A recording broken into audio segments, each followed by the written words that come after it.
وفاقی وزیر اطلاعات مریم اورنگزیب اسلام آباد میں پریس کانفرنس کر رہی ہیں۔ تمام چیزیں آپ نے 4 سال میں کیوں نہیں کی؟ کیوں آپ آج 4 سال بعد دوبارہ سے اقتدار چاہتے ہیں اور کہتے ہیں کہ میری 2/3 میجورٹی نہ ہوئی تو میں دوبارہ الیکشن کراؤں گا؟ کیوں؟ آپ کو تو عوام مسترد کر چکی ہے، کیونکہ نہ آپ 1 کروڑ نوکری دے سکے، نہ آپ 50 لاکھ گھر دے سکے، نہ آپ کرپشن ختم کر سکے، نہ ملک کے اندر ایک سڑک بنا سکے، ایک پلی بنا سکے، نہ کوئی ہسپتال بنا سکے، نہ کوئی یونیورسٹی بنا سکے، نہ مدینہ کی ریاست بنا سکے، تو پھر آپ کو دوبارہ اقتدار کیوں چاہیے؟ کیوں پاکستان کی عوام آپ پر اعتبار کرے؟ اور اس کے ساتھ ساتھ یہ کہنا کہ یہ ماڈل ٹاؤن کا فیصلہ ہو جاتا تو رانا ثناء اللہ صاحب اور شہباز شریف صاحب، تو آپ کی تو پنجاب میں حکومت تھی 4 سال، اگر ماڈل ٹاؤن کا فیصلہ نہیں ہوا تھا، اور by the way model town کا فیصلہ ہو چکا ہے، اور اگر آپ کو اس میں کوئی ابہام تھا یا کسی قسم کا کوئی شک تھا یا کوئی اعتراض تھا تو آپ 4 سال وزیر اعظم تھے۔ اس کے بعد آپ کے پاس بزدار صاحب جو پنجاب کے وزیر اعلیٰ تھے، کیوں نہیں آپ نے فیصلہ کروایا؟ کیوں آپ نے اس چیز کو چھوڑ دیا اور آج آپ اپنی ناکامی کا ماتم کرتے ہوئے روز ٹی وی پر آ جاتے ہیں؟ اور اس کے ساتھ ساتھ آپ یہ کہتے ہیں کہ ہم نے تو پرامن کال کا اعلان کیا تھا، تو اگر پرامن کال کا اعلان کیا تھا تو اسلحہ کیوں جمع کیا تھا؟ ڈنڈے کیوں جمع کیے تھے؟ گولیاں کیوں جمع کی تھیں؟ کیوں تشدد کیا پولیس پہ؟ کیوں گولیاں ماری پولیس کو؟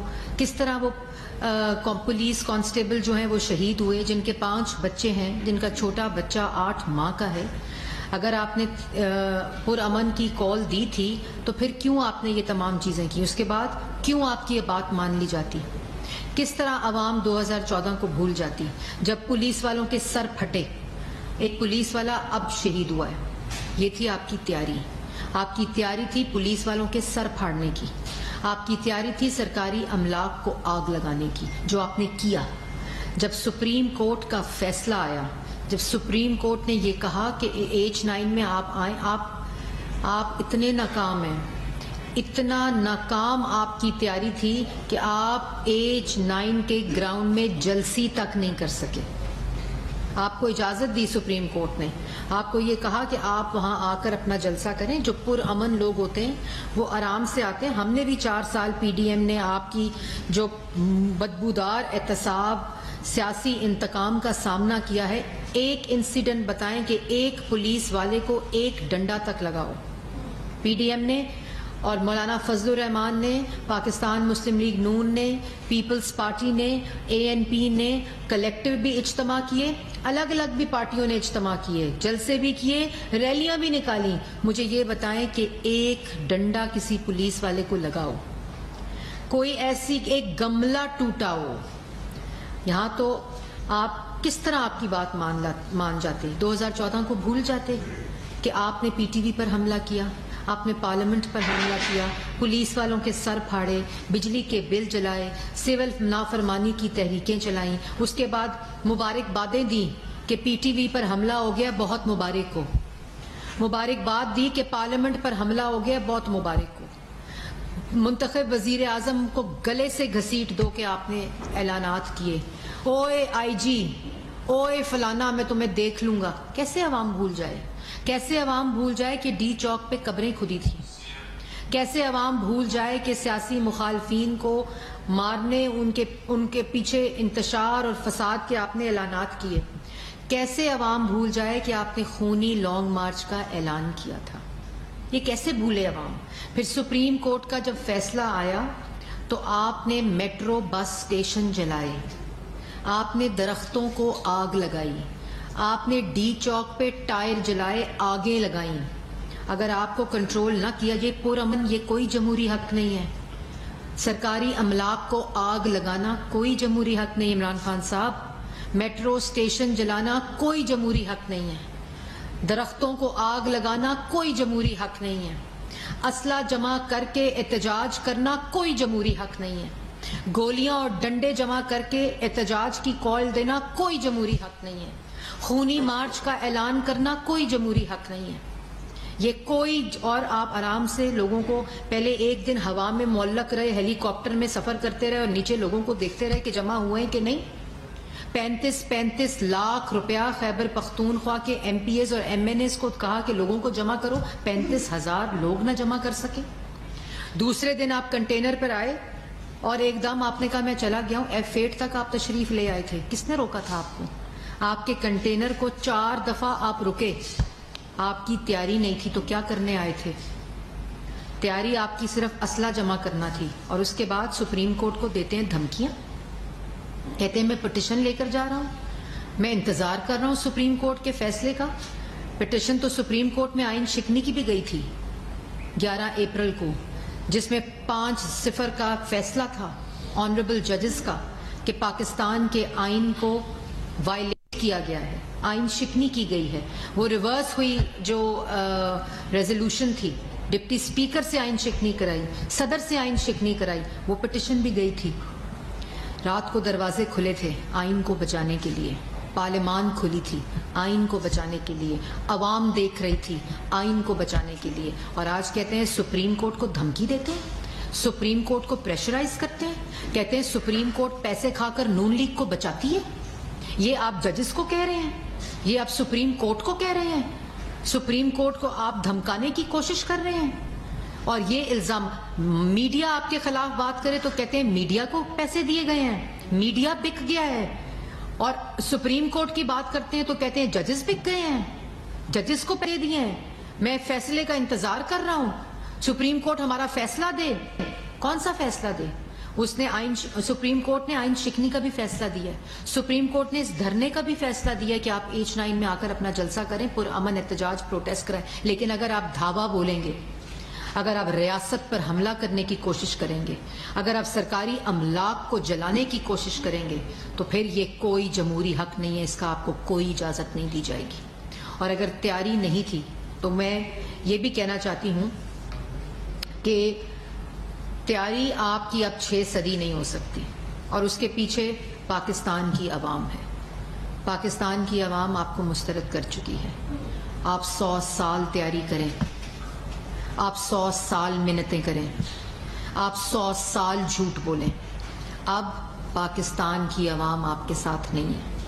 یہ بات سمجھ لیں. آپ عدالتوں کو دھمکائیں, عدالتوں کو پریشرائز کریں, عدالتوں کے اوپر بکنے کا الزام لگائیں, اور پھر آپ یہ کہیں کہ میں اداروں کو بھی کہہ رہا ہوں. یہ کیا رویہ ہے؟ یہ کیا گفتگو ہے؟ 4 سال حکومت کی, ناکام ہو گئے, فیل ہو گئے, کوئی کارکردگی نہیں دکھائی, جھوٹ بولے, سیاسی مخالفین پر الزامات لگا کر سزائے موت کی چکیوں میں رکھا, کوئی الزام ثابت نہیں کر سکے, کوئی کرپشن کا الزام ثابت نہیں کر سکے کیونکہ جھوٹ پر مبنی تھا. اب اپنا ماتم کر رہے ہیں اور پھر اداروں کو پریشرائز کر رہے ہیں. کیوں؟ اور اس کے ساتھ ساتھ کہتے ہیں کہ میں تاریخ اتنا میں جمع کروں گا کراؤڈ کہ تاریخ میں کبھی جمع نہیں ہوا ہوگا. 20 لاکھ لوگ لانے کا دعویٰ تو اب بھی کیا تھا, 20,000 لوگ لے آتے. 35 لاکھ روپیہ پر ایم این اے دیا, 35,000 لوگ لے آتے. لیکن کہاں سے لائیں گے؟ کیونکہ پاکستان کی عوام اب آپ کے ساتھ نہیں ہے, آپ کے جھوٹ کے ساتھ نہیں ہے. سیاسی مخالفین آپ کو عدم اعتماد کے ذریعے آئینی اور جمہوری طریقے سے اٹھا کر باہر پھینکے, پارلیمان آپ کو مسترد کرے, عوام آپ کو مسترد کرے, تو آپ کہتے ہیں بیرون ملک سازش ہوئی ہے. میڈیا آپ کے خلاف بات کرے تو آپ بلڈنگوں پر میڈیا کے حملے کرواتے ہیں. میں جیو نیوز کی بلڈنگ پر آپ کا جو پرامن احتجاج تھا, جس کے ذریعے پتھراؤ کیا گیا جیو بلڈنگ کے اوپر, سما کے رپورٹرز کے اوپر, میڈیا وینز کے اوپر, میں اس کی بھی شدید مذمت کرتی ہوں. اور جب ایسا ہو تو آپ پتھراؤ کریں میڈیا کے ہاؤسز کے اوپر, میڈیا کی بلڈنگز کے اوپر, رپورٹرز کے اوپر, ان کو بکنے اور لفافوں کے تانے دیں, ان کو بیچے جانے کا تانا دیں. جب عدالتیں آپ کے خلاف فیصلہ کریں اور آئین کے ساتھ کھڑی ہوں, جب عوام کے ساتھ کھڑی ہوں, جب قانون کے ساتھ کھڑی ہوں, تو آپ انہیں کہیں کہ ججز نے پیسے لے کر بک کر مسلم لیگ نون کا ساتھ دیا ہے. آپ کو شرم آنی چاہیے.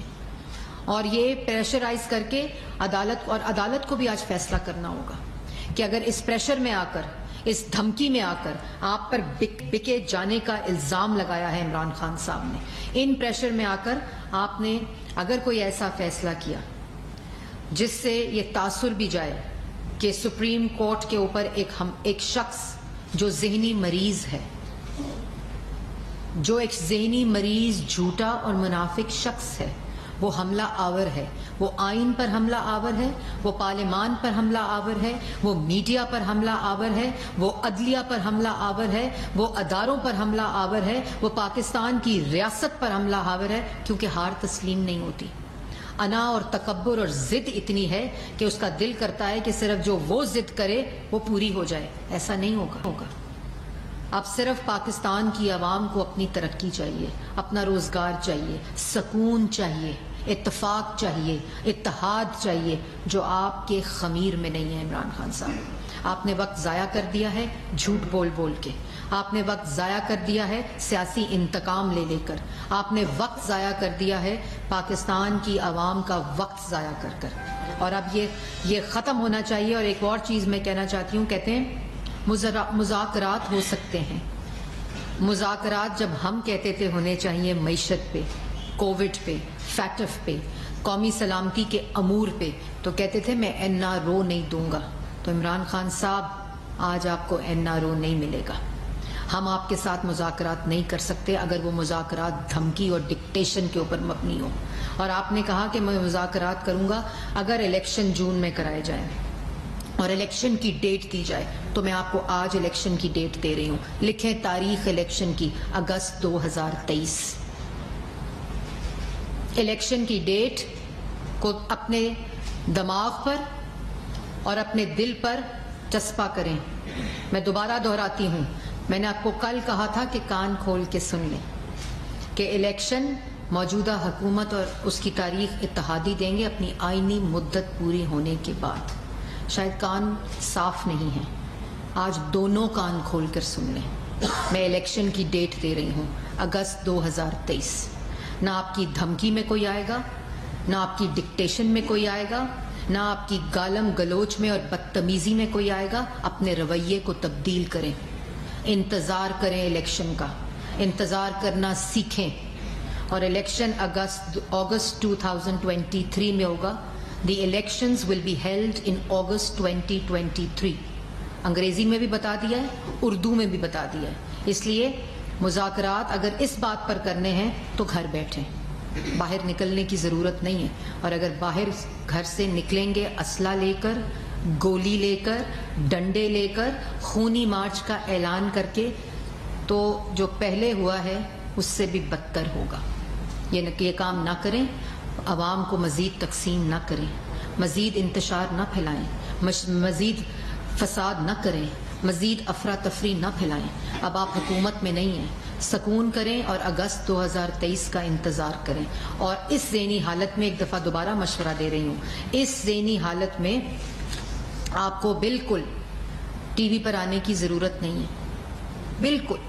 اور ٹھیکے کی بات کی کہ ادارے انٹروین کریں، ملک تباہ ہو رہا ہے، ہم نے ٹھیکہ اٹھایا ہونے کی، ہم نے نہیں ٹھیکہ اٹھایا ہوا، آپ کو ٹھیکہ دیا کسی نے نہیں ہے۔ نالائقوں کو، نہ اہلوں کو، نہ کام لوگوں کو، چوروں کو، کرپٹ ٹولے کو، کارٹلز کو، مافیاز کو، عوام کو ٹھیک کرنے کا کوئی ٹھیکہ نہیں دے سکتا، کیونکہ ایک دفعہ موقع تھا۔ جن کو ٹھیکہ دیا جاتا ہے نا، ان کے پاس تجربہ ہونا چاہیے، ان کے پاس نیت ہونی چاہیے، ان کے پاس کارکردگی دکھانے کو منصوبے ہونے چاہیے، جو پاکستان مسلم لیگ نون کے پاس ہیں۔ آج یوم تکبیر ہے، آج ملک کی سلامتی کو ناقابل تسخیر بنایا نواز شریف نے۔ آج یوم تکبیر ہے، آج کسی دباؤ میں آئے بغیر اس تاریخ کو ہندوستان کے مقابلے میں ایٹمی دھماکے کر کے یہ جواب دیا کہ کوئی کمپرومائز نہیں ہوگا۔ گالی نہیں دی، دھمکیاں نہیں دی، جو ملک کے لیے، جو عوام کے لیے، جو قومی سلامتی کے لیے بہتری تھی وہ کی۔ تجربہ ہے پاکستان میں پہلا موٹر وے بنانے کا، اور اس کے بعد پوری وفاق کی اکائیوں کو ان موٹر ویز اور سڑکوں کے جال سے آپس میں جوڑنے کا۔ آپ کی طرح وفاق کی اکائیوں کو تقسیم نہیں کیا، اس کو آپس میں جوڑا۔ اور ہسپتال ہوں، سکول ہوں، پبلک ٹرانسپورٹ ہو, دہشت گردی ختم کرنے کے واقعات ہوں, 14,000 میگا واٹ بجلی بنانے کے پروجیکٹس ہوں, ان تمام پر پاکستان مسلم لیگ نون کی مہر ہے. پاکستان سے کرپشن کے خاتمے کے لیے, کرپشن کے انڈیکس میں کمی کرنے کے لیے بھی وہ تجربہ بھی اور وہ کارکردگی بھی پاکستان مسلم لیگ نون کی ہے. اس لیے ٹھیکہ ہمارے پاس ہے اور اس ٹھیکے کو, پاکستان کی عوام کی خدمت کرنے کے ٹھیکے کو ہم اچھی طرح نبھانا جانتے ہیں. آپ آرام کریں, سکون کریں. اگر کوئی ریلیکس ہونے کی گولی چاہیے تو ہم سپانسر کرنے کو تیار ہیں, اور اگست 2023 تک سکون کریں, آرام کریں اور انتظار کریں. طارق عزیز صاحب دنیا سے